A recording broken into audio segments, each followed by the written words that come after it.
Berbagai tudingan dari saksi dan terpidana kasus Vina dan Eki kini mengarah ke Ibtu Rudiana yang merupakan ayah Eki. Tak terima disebut-sebut terlibat dalam mengarahkan, memberikan kesaksian palsu Ibtu Rudiana melainkan somasi terhadap dua saksi, Dede, Liga Akbar, serta politikus Deddy Mulyadi. Betulkah ada peran Ibtu Rudiana dalam dugaan pemberian kesaksian palsu di kasus Vina dan Eki? Sudah bergabung kuasa hukum Ibtu Rudiana, Mardiman Sane. Selamat sore Pak Mardiman. Selamat sore, CNN. Selamat sore, dan sebelumnya kami juga telah berupaya untuk menghubungi kuasa hukum dari pihak Dede maupun Deddy Mulyadi, namun belum dapat bergabung dalam dialog pada sore hari ini. Saya ke Anda Pak Mardiman, kita berbicara mengenai somasi yang sudah disampaikan, 3 kali 24 jam, memberikan batas waktu, ada alasan tertentu untuk pelayanan somasi ini? Ya, jadi kami serius Mbak, karena bagaimanapun juga nama baik klien kami selama ini sudah di-framing sedemikian rupa. Ada upaya sehingga tergiring dari awalnya masyarakat bersimpati terhadap Vina dan Eki dalam kasus ini ketika film pasca 7 hari sebelum 7 hari. Tapi kemudian sekarang post-truth mulai melanda ya. Jadi kebohongan yang diulang terus-menerus menurut saya ya, menurut ini pendapat pribadi saya, itu kemudian berbalik untuk menyerang klien kami. Tidak pernah ada upaya sedikit pun, dan saya meyakini itu sebagai lawyer, kenapa sampai saya mau mendampingi Ibtu Rudiana, karena saya meneliti, saya membaca kasusnya, saya bertemu dengan beliau, saya berbicara dari hati ke hati. Dan dari semua katakanlah legal audit yang saya lakukan terhadap kasus ini, tidak pernah Ibtu Rudiana sedikit pun memberikan tekanan, atau memberikan intervensi, atau memberikan arahan untuk kasus ini Mbak, tidak pernah ada. Terima kasih. Oke, baik. Yang menjadi pertanyaan publik sekarang di mana keberadaan Ibtu Rudiana sendiri, Pak? Apakah masih aktif menjabat sebagai Kapolsek Kapetakan? Karena kan ketika kemudian ada pernyataan dari saksi, pernyataan dari terpidana, seolah-olah Ibtu Rudiana ini hilang, tidak terlihat lagi di media, tidak muncul sama sekali. Seolah-olah tapi tidak. Beliau sebagai anggota Polri yang aktif, sekarang masih terus mengabdi kepada bangsa dan negara. Dan memang seperti dikatakan oleh Ibu Elsa Sharif, beliau tentu tidak bisa sembarangan saja karena ada hierarkinya, ada aturan yang mengikat sebagai anggota Polri untuk berbicara di depan publik. Oleh karena itu, beliau menunjuk kami, ada kurang lebih 60 orang lawyer yang akan bersiap mendampingi beliau untuk menyuarakan kebenaran yang sesungguhnya. Kebenaran formil dan kebenaran material. Jadi saya tidak bicara soal opini publik, saya tidak bicara soal opini media, saya bicara soal kebenaran yang hakiki, yang sudah tertuang di dalam putusan, dan apa yang sesungguhnya terjadi terhadap kasus ini. Jadi beliau ada sehat-sehat saja, memang agak sedikit tertekan dan sedikit sangat-sangat beratlah kehidupan beliau sekarang. Mohon doanya beliau tetap sehat-sehat. Baik.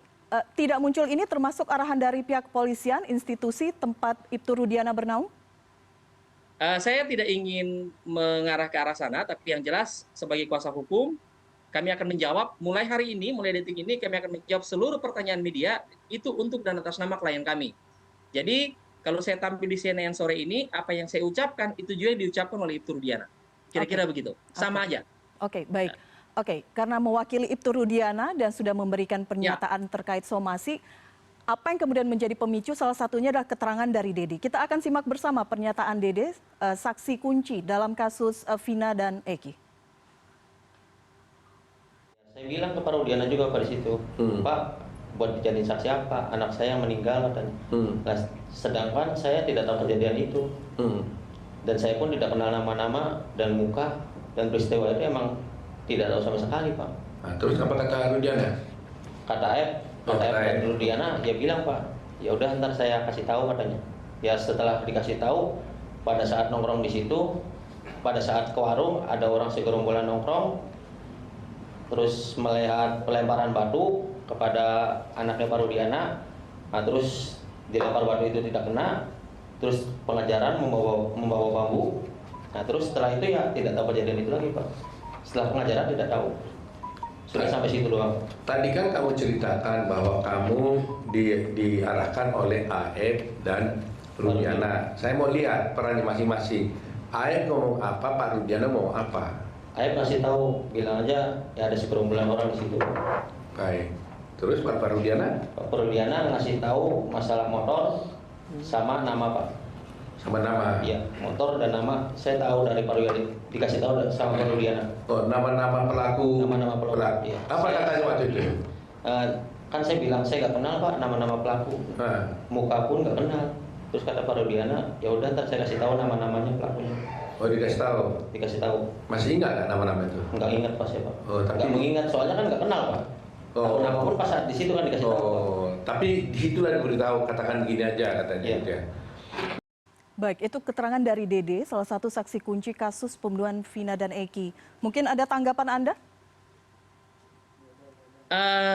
Saya menyayangkan kalau kemudian tapi kan itu hak ya Mbak ya, itu hak. Cuman harus kita ingat bahwa sudah ada putusan inkrah nomor 4 tahun 2017 di mana salah satu kesaksiannya di situ Dede mengatakan bahwa pada tanggal 27 Agustus, ini kesaksian Dede loh Mbak, di bawah sumpah.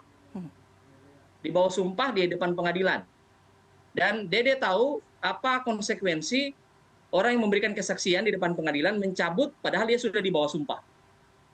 Nah, dia mengatakan bahwa tanggal 27 Agustus jam 22, dia melihat dengan mata kepalanya ada geng motor ribut-ribut saling kejar-mengejar satu sama lain.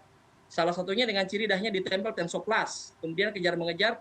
Jadi Ibtu Rudiana ini karena intuisinya sebagai seorang polisi, ketika kejadian tanggal 27 itu dia tidak terima bahwa anaknya dikatakan kecelakaan tunggal. Sebenarnya itu pintu masuknya. Baik. Nah, kemudian dia mencari kebenaran sendiri sehingga dia menemukan data-data, fakta, dan saksi. Definisi mencari kebenaran sendiri itu artinya saat itu 2016 Ibtu Rudiana bertindak sebagai penyidik. Apakah memang memiliki surat tugas untuk menyidik kasus sebagai ini? orang tua. Sebagai orang tua, Sebagai orang tua. Oke, baik. Sebagai orang tua. Sebagai orang tua. Artinya tidak ada surat tugas sama sekali untuk bertindak sebagai penyidik? Tidak ada. Itu diakui oleh Anda sebagai tim kuasa hukum? Memang tidak ada. Ketika awalnya, termasuk melakukan pertemuan dengan Dede dan sejumlah orang lainnya itu bertindak atas inisiatif pribadi? Atas inisiatif pribadi karena dia tidak percaya kalau anaknya kecelakaan tunggal. Mbak, mohon maaf, ingat, anak kita, kedua adik kita ini dikebumikan dengan persepsi pada saat itu kecelakaan tunggal. Tapi Ibtu Rudiana sebagai seorang polisi punya naluri, ini tidak mungkin kecelakaan. Tubuh anak saya ancur-ancuran, giginya patah semua, tulang-tulangnya sampai patah-patah, lepas-lepas gara-gara intuisi itu kemudian dibilang ini pasti, sementara motornya baik-baik saja. Ada dua hal yang sangat bertentangan di sana, kontradiktif. Dia pergi lihat motor di bengkel, ternyata baik-baik saja motornya. Nah, dia kemudian menyimpulkan bahwa ini bukan kecelakaan tunggal. Sebagai orang tua, dan dia adalah polisi, saya pun sebagai seorang pengacara, tapi amit-amit jangan sampai kejadian di saya. Kalau anak saya kejadian sesuatu, saya pasti cari. Ini benar apa enggak? Jadi kapasitas, ini perlu saya luruskan nih.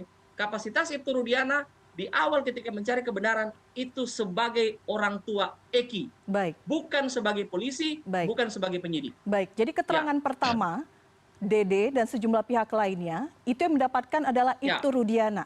Bukan penyidik yang memiliki surat resmi. Jadi gini, ini kan bukan kejahatan yang tertangkap tangan, Mbak. Siap. Ya, jadi tidak sama dengan ketika saya nemu orang yang curi motor saya pegang, kemudian saya serahkan ke polisi. Jadi tidak ada juga laporan bahwa ini adalah pembunuhan. Nanti sesudah confirm bahwa ini adalah pembunuhan, baru kemudian Ibtu Rudiana diminta untuk membuat laporan. Nah, Ibtu Rudiana kemudian membuat laporan, dari dasar laporan inilah kemudian Polres bekerja. Nah, karena pada waktu itu Polres dinilai tahun 2016 ini tidak memiliki cukup kapasitas, digeserlah penyidikannya ke Polda. Sehingga menurut saya kita sebagai orang yang di luar ini yang tidak ikuti secara fisik pada saat itu, bagaimana mungkin Ibtu Rudiana bisa mengintervensi sebuah proses hukum yang terjadi di Polda? Jauh sekali ya, dia di polsek, dia di bawah secara hierarki, kemudian ini disidik oleh Polda. Ini logika sederhana saja. Jadi terus terang saya tidak masuk akal, saya membantah dengan keras dan tegas kalau dikatakan bahwa klien kami melakukan intervensi, arahan atau apapun lah namanya terhadap kasus ini. Oke, termasuk adanya dugaan penyiksaan Pak Mardiman, karena klien Anda juga disebut-sebut oleh Pak Jutek Bongso, kuasa hukum terpidana kasus Vina dan Eki. yaitu Hadi Saputra, Nah, ini- yang saat ini statusnya masih berada di tahanan. Kita akan lihat pernyataan dari kuasa hukum salah satu terpidana, dan pernyataan ini disampaikan kepada CNN pekan lalu. Ya. Dengan klien Anda siapa pelakunya? Menurut mereka menyebut salah satunya Aibtu Rudiana. Ya, semuanya mengaku itu ada Aibtu Rudiana. Ya, nanti kita uji lah, ya kan gitu kan. Nah, saya pikir kan sudah di dalam kesaksian juga kan di persidangan sudah terungkap sebenarnya, kan gitu kan, waktu tahun 2016 lalu. Hanya tidak dilaporkan resmi. Makanya sekali lagi kami sangat bangga dengan institusi kepolisian Republik Indonesia. Bapak Kapolri sudah merespon dengan baik, akan memproses laporan kami. Mari kita uji sama-sama. Ya, ini jangan institusinya terbawa. Ini menurut saya oknum akibat kesaksian yang salah lalu digiring untuk menciptakan satu skenario yang sehingga membuat ada 8 orang jadi terhukum, ya kan? Kami simpati tentu dengan kejadian itu, ya kan? Sebagai orang tua mungkin dia Aibtu Rudiana sangat wajar melakukan. Nah, sekali lagi kami tidak ingin mereka sebenarnya menghadapi laporan polisi ini, tapi terpaksa kami lakukan oleh karena hanya dengan cara inilah kami bisa melihat apakah menguji keterangan peristiwa mana yang benar dan yang terjadi sesungguhnya sesudah perkembangan-perkembangan yang terjadi. Klien Anda juga sudah dilaporkan ke Bareskrim, ada dugaan penyiksaan di sana. Pertanyaan saya, apakah Aibtu Rudiana ikut serta dalam proses pemeriksaan saksi dan tahapan selanjutnya hingga ke persidangan? Pasti tidak. Pasti tidak. 1000% tidak. Nah, dugaan-dugaan seperti itulah yang akan kami luruskan. Aibtu Rudiana difitnah, di framing bahwa kemudian dia ikut menyiksa. Dia menyiksanya dengan siapa, jam berapa, tanggal berapa, di mana? Jangan lupa, Mbak, ini kita masuk dalam ranah pidana. Pidana itu 184 KUHP. Ya, saksi yang dipakai utama itu adalah saksi, gitu. Jadi kita tidak bisa mengatakan bahwa oh ya saya dipukul, ya kamu dipukulnya di mana, siapa yang visum, atau siapa saksinya pada saat kamu dipukuli, kan itu poinnya. Nah, sementara Aibtu Rudiana ini waktu itu dia masih Aibtu, ketika dia mencari kebenaran material dari anaknya, dia mengumpulkan tuh serpihan-serpihan cerita. Sehingga kemudian orang seperti Dede tadi bisa memberikan kesaksian di pengadilan dan di bawah sumpah bahwa dia mengenal orang-orang itu. Dan putusan ini inkrah. Nah, sekarang yang kita heran, kok jadi anak panahnya dibalikan ke, tapi oke lah, nggak masalah, karena saya juga setuju bahwa membebaskan 1000 orang bersalah lebih mulia daripada menghukum 1 orang tidak bersalah. Saya setuju. Jadi saya juga bukan orang yang anti dengan kebenaran material. Tapi saya ingin ingatkan di sini sebagai kuasa hukum dari Aibtu Rudiana, hati-hatilah kepada orang-orang yang ingin memutar-balikan fakta. Ya, karena ada konsekuensi serius di balik itu. Kami tidak akan diam saja. Klien kami yang anaknya nyata-nyata dibunuh, yang nyata-nyata jadi korban, sekarang akan dikorbankan, akan dikriminalisasi, akan diputar balik kebenarannya. Hati-hati. Kita akan tunggu dan kita akan buktikan bahwa sesungguhnya Aibtu Rudiana tidak seperti dituduhkan oleh orang-orang. Oke. Untuk membuktikan itu, ada 60 tim kuasa hukum yang mendampingi Aibtu Rudiana, Pak Mardiman. Mengapa perlu tim kuasa hukum sebanyak ini? Apakah ini hanya untuk pribadi saja dari sosok Aibtu Rudiana atau juga ada yang mewakili dari institusi kepolisian, kuasa hukum dari institusi kepolisian? Tidak ada. Ini murni 60 orang ini adalah advokat yang memiliki hati nurani dan keterpanggilan untuk masih melihat kebenaran material. Jadi kami ada 60 orang dibagi dalam 6 tim kerja. Satu tim kerja itu dikepalai oleh 1 orang koordinator. Saya sendiri adalah salah satu koordinator dari 6 orang koordinator yang akan melakukan berbagai kegiatan seperti investigasi, counter media, melakukan laporan dan sebagainya terhadap Aibtu Rudiana. Karena ini luar biasa framingnya, Mbak. Saya lihat sampai ya bisa dikatakan Aibtu Rudiana sekarang dalam kondisi yang sangat tertekan, tidak juga depresi ya, tapi beliau amat sangat stres dengan kondisi yang ada sekarang. Kasihan beliau sekarang ini kondisinya, Mbak. Oke, baik. Ya. Tapi di awal kasus ini Aibtu Rudiana muncul ke sosial media menyampaikan statement gitu ya kepada publik. Mengapa kemudian saat ini tidak muncul kembali dan untuk memastikan bahwa betul saya tidak terkait sama sekali ada dugaan pemberian kesaksian palsu dan Ibtu Rudiana dalam hal ini tertuduh terkait kasus ini? Akan ada waktunya beliau muncul. Karena biar bagaimanapun kan beliau adalah seorang polisi yang ada rambu-rambunya, ada aturannya untuk bisa keluar bicara itu ada aturannya. Oleh karena itulah kami sebagai kuasa hukum yang akan memberikan counter atau memberikan semua hal yang diperlukan oleh media, oleh netizen, oleh oleh para penegak hukum tentunya untuk membuat kasus ini menjadi terang benderang. Oke, baik. Gitu. Baik, Pak Mardiman, terima kasih sekali lagi. Ada waktunya Ibtu Rudiana akan muncul ke publik. Kita harapkan Ibtu Rudiana bisa muncul di layar CNN Indonesia. Sekali lagi kita mencari kebenaran di kasus ini. Kita tidak ingin menyalahkan siapapun, tapi sekali lagi kita ingin melihat fakta dan data seperti apa sebenarnya yang terjadi pada tahun 2016. Pak Mardiman, terima kasih sudah berbincang bersama kami. Yang jelas semua yang saya katakan tadi, Mbak, itu juga yang dikatakan oleh Pak Rudiana. Baik, kita tunggu Pasti nanti begitu. Pak Ibtu Rudiana di layar CNN Indonesia. Terima kasih. Terima kasih. Sekali lagi sudah berbincang bersama kami. Selamat sore. Selamat sore.